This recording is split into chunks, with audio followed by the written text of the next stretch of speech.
Hello guys, good morning all of you. I hope आप लोग स्वस्थ होंगे, अच्छे होंगे। जैसे कि ठंडी का मौसम भी है, बहुत ज़्यादा ठंड भी पड़ रही है, तो थोड़ा सा आप लोग थोड़ा जो है बार सेफ्टी रखिए, उसके साथ पढ़ते रहिए, अपने गोल की तरफ बढ़ते रहिए। तो जैसे कि फर्स्ट पार्ट में पोस्ट मॉडर्न इंडिया की हमने बात की थी फर्स्ट पार्ट में। तो जो रिमेनिंग पार्ट है आज मैं उस पर बात करूँगी, थोड़ा सा बाकी है। तो उसमें हम देखते हैं क्या क्या है, जिसमें हमने शुंग रूरल के अबाउट पढ़ लिया था, उसके बाद सातवाहना के अबाउट पढ़ लिया था, शक और बैक्ट्रियंस के अबाउट पढ़ लिया था। आज मैं कनिष्क को पढ़ेंगे और उसके अचीवमेंट्स को देखेंगे। उसके साथ साथ गांधारा आर्ट को और उसके सैलेंट फीचर्स को पढ़ेंगे। यानी कुछ जो रिमेंडिंग टॉपिक्स है, कुछ ही बाकी हैं, उस पर हम बात करते हैं। चलिए स्टार्ट करते हैं। जैसा कि आपको बता दूं कि इसके पहले जो ये 5 चैप्टर्स को मैंने ऑलरेडी कवर कर लिया है, जिसमें इंडियन जियोग्राफी है। यानी कि अगर फर्स्ट चैप्टर को देखा जाए तो जियोग्राफी से ही बिल्कुल मतलब कॉम्प्रहेंसिव उसी का ब्रीफ है। मैं कॉम्प्रहेंसिव में से पढ़ाऊँगी जियोग्राफी के साथ, और थोड़ा सा हमने इसको पढ़ाया कॉम्प्रहेंसिव सॉरी ब्रीफ में। उसके साथ आगे हम बात करें तो प्री हिस्टोरिक इंडिया पे हमने बात की है। उसके बाद फिर वैदिक कल्चर पे भी पढ़ा दिया है, उसके साथ कवर किया। जैनिज़्म बुद्धिज़्म को भी कवर कर लिया है। फिर rise of Magadha and Alexander को भी कवर किया। नेक्स्ट मॉडर्न को भी कवर कर लिया। इस तरीके से हमने 6 चैप्टर्स को कवर कर लिया है। ये 7 चैप्टर है, जिसका पार्ट 1 है, यानी कि आधा चैप्टर हमने उसमें कवर कर लिया है। पार्ट 2 में अब थोड़ा जो रिमेनिंग टॉपिक्स है उस पर बात करेंगे। तो चलिए स्टार्ट करते हैं।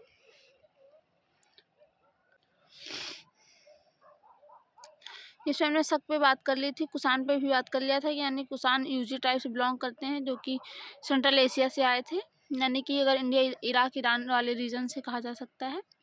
और उनके टाइम का ये कॉइन्स, गोल्ड कॉइन्स जो है, ये खुजला डायनेस्टी से ये यूची ट्राइब या खुजला डायनेस्टी से बिलोंग करते थे। इनको खटपीस फर्स्ट यानी इसके जो फाउंडर कहा जाता है, कुषाण डायनेस्टी है, जिसको खुजला या खुजल समथिंग प्रोनाउंसिएशन, कुजूल, खटपीस एंड खटपीसेस फर्स्ट, इस तरीके से उनको प्रोनाउंस कर सकते हैं।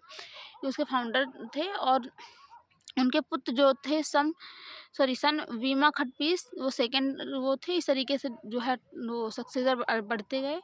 फाइनली जब जो है कनिष्का के अबाउट हम बात करते हैं, जो कि बहुत इम्पोर्टेंट, बहुत ज़्यादा ब्रेव किंग था, ये इम्पॉर्टेंट भी है।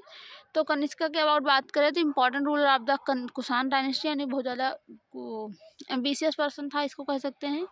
इसने जो है शक इरा को फाउंड किया। उसको शक इरा, जैसे कि आज सन चलता है, हम कहते हैं ना कि सन AD BC, उस तरीके से शक इरा इन्होंने फाउंड किया, जो कि 78 AD में आप इसे याद कर सकते हैं। आगे हम बात करें तो इन्होंने बहुत ज़्यादा युद्ध भी किया है, अपने धर्म को प्रचार प्रसार किया। यानी मैक्सिमम ये हीनयान डायनेस्टी रिलीजन को से बिलोंग करते थे।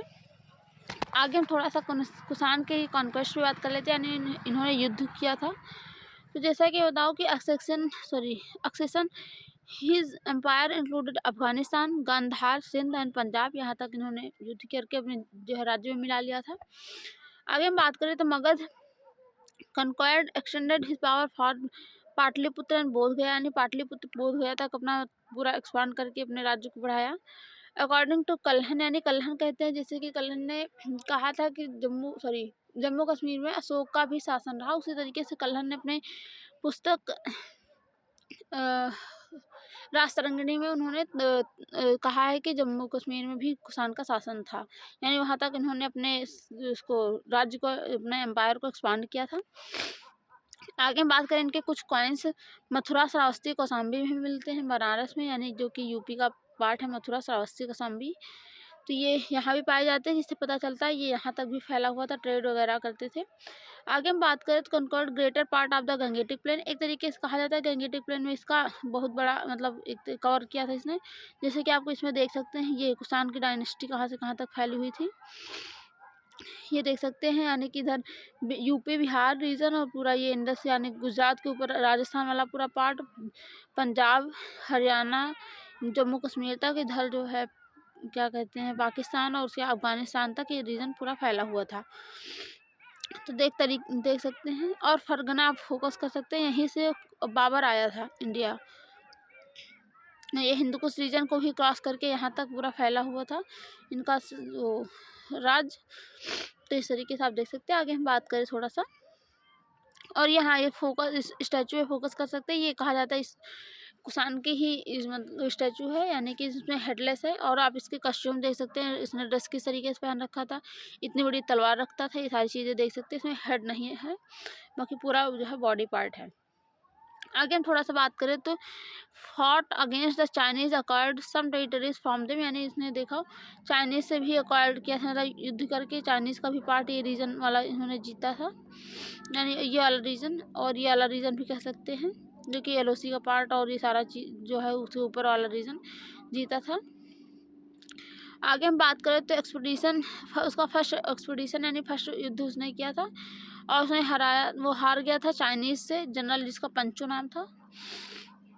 उसके बाद उसने सेकंड एक्सपीडिशन किया था सक्सेस, जो इसमें वो जीता था, उससे जो है स्कोर्ड किया था विक्ट्री और पेंगियांग रीजन, यानी पंचो का जो पुत्र था उससे उन्होंने कुछ रीजन को भी जीत लिया था। फर्स्ट उसमें पंचो जो था उससे तो ये हार गया था फर्स्ट एक्सपीडिशन चाइनीज से, लेकिन सेकंड में जीत गया था। आगे हम बात करें तो Kanishka next territories of the Kashgar Yarkand Khotan into this empire, यानी जो पंचों का रीजन था उसमें से इन्होंने कासनगर, यारकांड और खोतान को इन्होंने मतलब अक्वायर कर लिया था। ये सातवाहना डायनेस्टी को देख लीजिए, मैंने नेक्स्ट पार्ट में बात की थी। सातवाहना डायनेस्टी सदर्न इंडिया में है, पाटलिपुत्र ये वाला रीजन है जो कि बिहार का रीजन है। वेस्टर्न सत्राप पे भी हमने बात की थी, जिसका ये है। और आगे हम देखें तो पांड्यन किंगडम, नेक्स्ट चैप्टर में पांड्यन के अबाउट बात करेंगे, चोलास के। तो इनका ये एरिया पूरा रीजन ये था एम्पायर का। और थोड़ा सा हम आगे बात कर लेते हैं तो empire of the Kanishka was vast one extending from Gandhara into the west to Banaras in the east and from Kashmir in the north and Malwa in the south, यानी कि आप देख सकते हैं कश्मीर कितना बड़ा इसका राज्य था, यानी मालवा से लेकर के क्या कहते हैं कश्मीर से लेकर मालवा तक फैला हुआ था। कश्मीर यानी यहाँ था, और मालवा जो कि यहाँ क्या कहा जा सकता है महाराष्ट्र के रीजन में आता है। और उसके साथ हम देखें बनारस से लेकर के गांधार तक फैला हुआ था, यानी यूपी का बनारस और गांधार यानी बिहार गुजरात का जो गांधार रीजन यहाँ बॉर्डर पे आता है वहाँ तक ये पूरा फैला हुआ था इसका एम्पायर। उसकी बात, उसकी कैपिटल की बात करें तो इसकी कैपिटल थी पुरुषपुरा, या उसके मॉडर्न नाम उसका पेशावर है, यानी जो कि बिहार में रिलाई करती है। और Mathura was another important city, यानी इसने मथुरा को भी एनेक्स किया था और उसके लिए बहुत महत्वपूर्ण सिटी थी। आगे थोड़ा सा बात कर लेते हैं कनिष्का के और बुद्धिज्म पे, यानी कनिष्का ने बुद्धिज्म को फॉलो किया था, पैटर्नाइज किया था, तो उस पर हम थोड़ा सा बात कर ले। ये हीनयान बुद्धिज्म फॉलोअर था। तो आगे हम बात करें तो embraced the Buddhism and early part of the reign he coins exhibit the image of not only Buddha but also Greek and Hindu gods, यानी इन्होंने जो सिक्के लॉन्च किए थे 3 टाइप्स के, ना बुद्धिज्म के भी, जैनिज्म के भी, यानी सिख के भी, और उसके साथ कहा सॉरी बुद्ध के, ग्रीक के और हिंदू तीनों गॉड उसमें सिक्के, जो इन्होंने सिक्के लॉन्च किए थे, इशूज़ किए थे, यानी जो कॉइन्स उसमें तीनों गॉड थे। ग्रीक के जो गॉड कह सकते हो वो भी थे, हिंदू के गॉड थे, और उसके साथ साथ बुद्धा भी थे, जो रिफ्लेक्ट करता है कनिष्का टॉलरेशन, यानी जो दिखाता है कि कनिष्क का टॉलरेशन यानी कितने ज़्यादा टॉलरेट थे। आगे हम बात करें तो यानी टॉलरेंस तो बुद्धा सॉरी क्या कहते हैं कनिष्का थे, तो ये भी दिखाता है। आगे हम थोड़ा सा बात करें तो एजा sorry Kanishka Mahayana Buddhism come into वेग डिफरेंट में in many respect from the religion thought the Buddhism and propagate by Ashoka, यानी इन्होंने भी पहले ही महायान बुद्धिज्म को फॉलो किया अशोक की तरह। उसके बाद Buddha came into worshipped and with flowers garment perfume and lamp, इनके टाइम में यानी बुद्धा पहले, तो उससे पहले होता था कोई स्टैचू की पूजा नहीं होती थी, तो उसके बाद इनके टाइम में आते आते जब इनके टाइम में आए तो उस टाइम बुद्धा यानी एक स्टैचू की पूजा होने लगी बुद्धा के, और उसमें फ्लावर्स जैसे करंट टाइम में हम लोग करते हैं गॉड का, जैसे फूल चढ़ाते हैं, गारमेंट्स यानी कपड़े भी पहनाते हैं, परफ्यूम लगाते हैं, सारी चीज़ें जो दिया जला करके करते हैं, वो सारी चीज़ें उस टाइम में भी होने लगी। आगे हम अगर बात करें तो ये image worship and ritual developed Mahayana Buddhism, यानी ये सारी चीज़ें महायान बुद्धिज्म में फॉलो की जाने लगी। यानी आपको बताया था ना कि अशोका के टाइम में ये 2 सेक्ट में बढ़ गया था, हीनयान और महायान, में, यानी जो उस टाइम पे वो काउंसिल हुई थी, बुद्धिज्म काउंसिल। आगे हम थोड़ा सा बात करें तो Kanishka also sent missionaries to central Asia and China for the propagation of the new faith, यानी कि बुद्धा ने भी लाइक अशोका अपने मिशनरीज को भेजा था, सेंट्रल एशिया में भी भेजा था इसकी बुद्धिज्म को स्प्रेड करने के लिए। आगे थोड़ा सा बात करें तो बुद्धा ने चैत्याज और विहार भी बनवाए थे डिफरेंट प्लेसेस पे, यानी चैत्य को मैंने बताया कि पूजा करने के लिए, विहार यानी रहने के लिए, जो मॉन्क होते थे बुद्धिज्म के, तो उनके लिए उन्होंने भी बनाया था लाइक अशोका। आगे हम बात करें तो पैट्रोनाइज किया है बुद्धिस्ट स्कॉलर लाइक जैसे वसुमित्र, अश्वघोष और नागार्जुन, यानी जो कि उस टाइम के स्कॉलर भी थे, बुद्धिस्ट स्कॉलर थे, यानी बुद्धिज्म को फॉलो करते थे, इसके साथ साथ विद्वान भी थे। तो इन्होंने उनको भी जो है अडॉप्ट मतलब पैट्रोनाइज किया, उनको रक्षा दी, या अपने उसमें कोर्ट में रखा, एक तरीके से कह सकते हैं। आगे हम बात करें तो also convent the fourth Buddhist council discuss the matters, यानी इनके टाइम में फोर्थ बुद्धिस्ट काउंसिल हुई थी। जैसा कि मैंने पहले बताया था कि फर्स्ट हुई थी अजातशत्रु के टाइम में, सेकंड हुई थी काला अशोका, थर्ड हुई थी अशोका के टाइम में, फोर्थ हुई थी कनिष्का के टाइम में। तो इनके टाइम में ये कुंडली वन यानी जम्मू कश्मीर इन्होंने करवाया था, फोर्थ बुद्धिस्ट काउंसिल। आगे हम बात करें तो उस टाइम हुआ क्या कि इन्होंने अपनी डॉक्ट्रिन थियोलॉजी को रिलेट किया, यानी कि बहुत चीज़ें होता नहीं कि बहुत लॉन्ग टाइम पे हुई भी हैं, तो उन सब चीज़ों को अपडेट किया गया।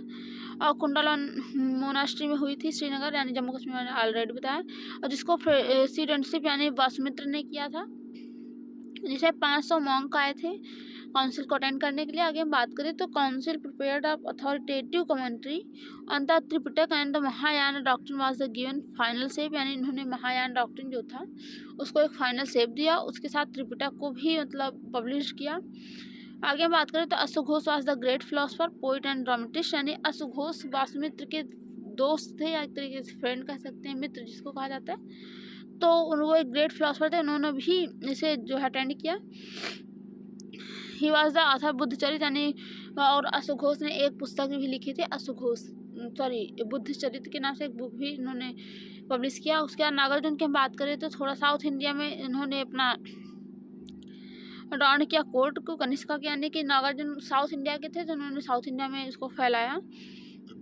आगे हम थोड़ा सा बात करें तो famous physician and ancient India Charaka and also patronized by him, यानी कि एक तरीके से इसकी प्रॉस्पेरिटी को कहा जाए तो इन्होंने ग्रेट जो स्कॉलर्स थे उनको भी पैट्रोनाइज किया। उसके साथ साथ जो चरक उस टाइम के बहुत ज़्यादा मतलब ग्रेट आयुर्वेदिक वैद्य कह सकते हैं, जो कि चिकित्सक जिसको कहा जाता है हिंदी में, तो वो बहुत बड़े मतलब वो थे फिजिशियन, उनको भी इन्होंने पैट्रोनाइज किया। अब हम थोड़ा सा इनके टाइम में बात कर ले तो उनके टाइम में आर्ट के 2 पार्ट हो गए थे, एक गांधारा आर्ट, एक मथुरा आर्ट। जैसे कि मथुरा आर्ट ये है, मथुरा आर्ट के बाद बात करेंगे, पहले हम गांधारा आर्ट पे बात कर लेते हैं। तो home of the Gandhara school art is the territory in and the around the Peshawar in north western India, यानी पेशावर अगर गुजरात वाला रीजन देखा जाए वहाँ से ये गांधारा आर्ट का ओरिजिनेशन हुआ। Best of the Gandhara sculpture were the produce during the first and second century AD, यानी कि फर्स्ट और सेकेंड सेंचुरी में गांधारा आर्ट इमेजिनेशन हुआ।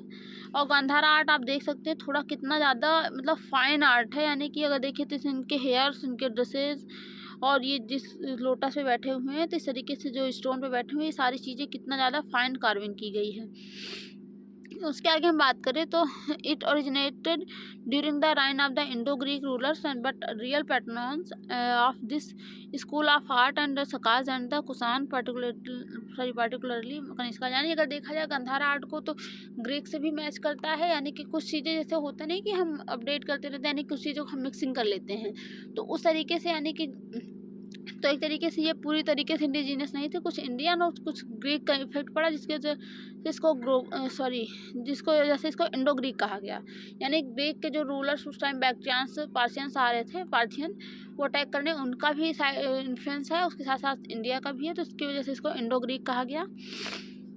आगे बात करें तो Gandhara art was the blend of the Indian and Greco Roman elements, यानी कुछ तरीके से एक तरीके से ग्रीक स्टाइल में कुछ बनाया भी गया है। आगे थोड़ा बात करें तो specimen of the Gandhara sculpture have been found in Takshashila, यानी तक्षशिला में इनकी बहुत बड़ी मूर्ति पाई जाती है, बहुत मतलब अच्छी बनाई हुई, पेशावर में जो कि है, और नॉर्थ वेस्ट इंडिया में बहुत कई जगह पे पाई जाती है। अगर हम बात करें तो Gandhara school made sculpture of the Buddha in various size, shape and posture, यानी कि कई पोस्चर में बनाई गई, पर्टिकुलरली ये नहीं, वो कहीं खड़े हुए हैं, कहीं बैठे हुए हैं, जैसे कि आप इस फोटो में देख सकते हैं। तो बुद्धा के स्टैंडिंग पोजीशन है और उसमें सिटिंग पोजीशन है। आगे हम बात करें तो Buddhas birth and renovation and his preaching the silent future of the Buddha, यानी कि अगर इसको देखा जाए तो पूरी तरीके से बुद्धा पे ही आधारित यानी गांधारा आर्ट था। और उसके कुछ फीचर्स पे बात कर लेते हैं, आप जैसे फोटो में देख सकते हैं।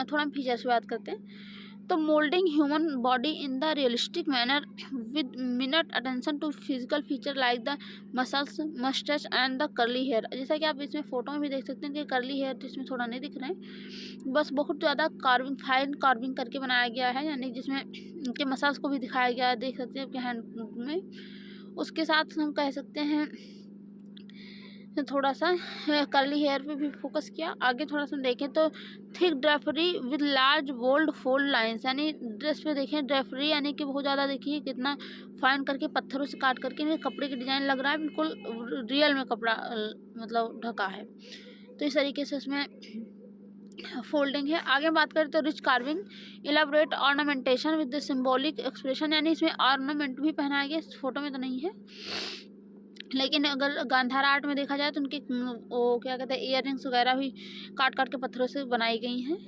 तो जो कि इनके एक्सप्रेशन को दिखाता है। आगे हम बात करें तो और बुद्धा के फेस को भी आप फोकस कर सकते हैं, कितनी सुंदर इनकी आई क्लोज है, माउथ पे बिल्कुल स्माइल है। आगे हम थोड़ा सा बात करें तो the main theme was new form of Buddha, Mahayanism and evolution of the image of the Buddha, यानी महायान जो सिख था उसमें पूरी तरीके से बुद्धा के स्टैचू को अडॉप्ट किया गया।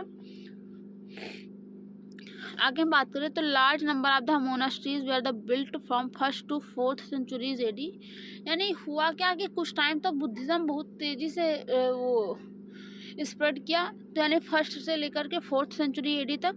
उसके बाद धीरे धीरे ये डिक्लाइन करने लगा, 15th यानी मोनेस्ट्रीज ड्यून होने लगी, found in the around Peshawar and Rawalpindi, यानी धीरे धीरे राजाओं ने अपना इसकी तरफ रुझान जो था, इनका था इंटेंशन, वो धीरे धीरे ख़त्म होने लगा और ये सारी चीज़ें डिक्लाइन करने लगी। A Buddhist stupa erected the during the period with the Greco Roman architectural impact, यानी कुछ जो उस टाइम पे स्तूप बने वो भी ग्रेको और रोमन स्टाइल में बनने लगे। यानी स्तूप तो ऐसे होता है, आपको सांची का स्तूप ऐसे करके ऐसे, और सॉरी एक मिनट, ऐसे होता है, फिर उसके बाद इसके चारों तरफ बाउंड्री होती है, उसमें चारों तरफ एक एक गेट होता है जिस ऐसे, जिसको तोरण द्वार कहा जाता है, ऐसे करके। तो चारों तरफ ये पूरा वो होता है, यहाँ पर ये पर क्या कहते हैं वो परिक्रमा की जाती है, यानी कि ऐसे सर्कमबुलेटरी पाथ जिसको कहा जाता है, ऐसे चारों तरफ, बस इतना ही होता है। तो उसमें बात किया। आगे हम बात करें तो this changes made the stupa more attractive, यानी जब से ग्रेको रोमन स्टाइल में स्तूपा बनाया जाने लगा तो थोड़ा वो और ज़्यादा अट्रैक्टिव हो गया। तो इस तरीके से गांधारा आर्ट पे हमने बात की। और जब थोड़ा सा हम बात कर लेते हैं मथुरा आर्ट पे। मथुरा आर्ट में देख सकते हैं जैसे कि बुद्धा कितना डिफरेंस है। तो पहली बात तो ये वाइट स्टोन से बनाया जाता था, वाइट या ब्लू स्टोन से, और ये रेड सैंड स्टोन से बनाया जाता था। इसमें हम बात करें तो school of art that developed Mathura in modern Uttar Pradesh इस कॉल्ड द मथुरा आर्ट, जैसे कि ये मथुरा यानी मथुरा रीजन में ये डेवलप हुआ जिसकी वजह से इसको मथुरा आर्ट कहा जाता है। वो गांधार रीजन में डेवलप हुआ जिसकी वजह से उसको गांधार आर्ट कहा जाता है। It flourished in the 1st century AD। It is early phase the Mathura school of art developed on the indigenous line, यानी कि अगर देखा जाए तो मथुरा आर्ट पूरी तरीके से इंडिजीनियस ही था। इसमें किसी भी आउटसाइडर का कोई इम्पैक्ट नहीं था, जैसे कि गांधार आर्ट में ग्रेको रोमन का थोड़ा सा इन्फ्लुएंस था, इसमें कोई इन्फ्लुएंस नहीं था। तो पूरी तरीके से इंडिजीनियस था। 1st century AD में ये भी यानी कि उसी का कंटेम्पररी ये भी था। आगे बात करें तो Buddha images exhibit the spiritual feeling in his face and largely is absent the Gandhara school, यानी अगर इसमें देखा जाए तो इसमें स्पिरिचुअल फीलिंग है इनके फेस में, यानी बिल्कुल साइलेंट है जैसे कि फेस का एक्सप्रेशन, और जबकि आप इसमें देख सकते हैं थोड़ा सा स्माइलिंग है। तो इस तरीके से आगे हम थोड़ा सा बात करें तो Mathura school also carved out the image of the Sioux Snow along with their consort Parthavi and Lakshmi, यानी कि देखा जाए तो जो गांधारा आर्ट था वो टोटली बुद्धिज़्म को ही प्रमोट किया, यानी बुद्धिज़्म के यानी बुद्ध क्या ही स्टैचू बनने लगे। लेकिन मथुरा आर्ट में धीरे धीरे उसके साथ बुद्धिज़्म के साथ यानी बुद्ध के साथ साथ शिव, विष्णु और अदर लक्ष्मी सारी स्टैचूज़ बनने लगी उस टाइम में भी। और आगे हम बात करें तो female figures of the yakshini, पापराज and Mathura school where the beautiful carved, यानी कि हुआ क्या कि इसमें सारे यानी जो हिंदू रिलीजन के गॉड्स गॉडेस थी उनके भी पूरी तरीके से स्टैचूज़ बनने लगे। तो थोड़ा इसमें डिफ्रेंशिएशन है। आगे हम थोड़ा सा बात करें तो successor of the Kanishka and end of the Kushan ruler, यानी कि धीरे धीरे जो कुषाण रूलर डिक्लाइन होने लगा तो उसके अबाउट हम थोड़ा बात कर लेते हैं। यानी कनिष्का के जो सक्सेसर थे वो कैसे थे और ये डिक्लाइन कैसे हुआ। तो successor of the Kanishka ruled for another 150 years, यानी जो कनिष्का के सक्सेसर थे 150 ईयर्स यानी 150 साल बाद यानी रूल करते रहे 150 साल तक कनिष्का के बाद। Huiska was the son of the Kanishka. He kept the empire intact. Mathura became the most important city under his rule. यानी इसका कनिष्का का पुत्र हुइस्क हुआ, उसके बाद उसके टाइम में मथुरा बहुत इंपॉर्टेंट सिटी बन गई। अब थोड़ा सा बात करें तो Kanishka he was also a pattern of Buddhism, यानी कनिष्का के जो पुत्र था हुइस्का उसने भी बुद्धिज्म को पैट्रनाइज किया। Last important Kushan ruler was the Vasudev. The Kushan Empire was very much reduced in his rule. Most of his inscriptions are found in and around the Mathura, यानी अगर कहा जाए तो उसके टाइम में भी धीरे उसका पुत्र मतलब जो सक्सेसर था वासुदेव इम्पॉर्टेंट था। उसके आगे इसी तरीके से यानी धीरे धीरे डिक्लाइन होने लगा और बहुत सारे इंस्क्रिप्शन में मतलब मथुरा में बहुत सारे इंस्क्रिप्शन पाए जाते हैं, इसमें इसका रीजन लिखा हुआ डिक्लाइन क्यों हुआ।